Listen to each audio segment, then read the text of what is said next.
400 సంవత్సరాల పైబడిన చరిత్ర, సుమారు 1.5 కోటి జనాభాతో దేశంలోనే 4వ అతిపెద్ద నగరం. మన దేశ నగరాలలో 6వ అతిపెద్ద నగరం మన భాగ్యనగరం. కులీ కుతుబ్ షాహీల కాలం నుండే అంచెలంచెలుగా ఎదిగిన భాగ్యనగరం గత 3 దశాబ్దాలలో జెట్ స్పీడ్ వేగంతో మెట్రోపాలిటన్ సిటీలకు ఏమాత్రం తీసిపోని విధంగా అభివృద్ధి చెందింది.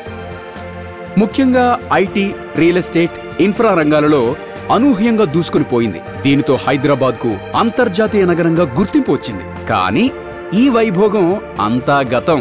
మరిప్పుడో తెలంగాణ ప్రత్యేక రాష్ట్రం కోసం జరుగుతున్న ఉద్యమ సమయంలో టీఆర్ఎస్ పార్టీ హైదరాబాద్ లో ఉన్న ఐటీయేతర కంపెనీలపై వసూళ్ల పేరుతో దాడి చేయడం, నెలల తరబడి సమ్మెలు చేయడం, ముఖ్యంగా సీమాంధ్ర పెట్టుబడిదారులపై వ్యక్తిగతంగా దాడి చేసి డబ్బులు వసూలు చేయడంతో హైదరాబాద్ బ్రాండ్ ఇమేజ్ దెబ్బతిని దేశీయ, అంతర్జాతీయ కంపెనీలు హైదరాబాద్ లో పెట్టుబడులు పెట్టడానికి ముందుకు రావడం లేదు.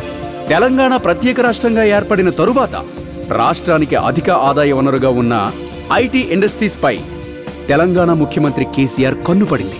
దీనితో కేసీఆర్ తన కుమారుడు తారక రామారావును ఐటీ మినిస్టర్గా తన క్యాబినెట్లోకి తీసుకున్నారు. మంత్రిగా కేటీఆర్ ప్రమాణ స్వీకారం చేసిన తరువాత హైదరాబాద్ ఐటీ ఇండస్ట్రీలో టెర్రర్ స్టార్ట్ అయింది.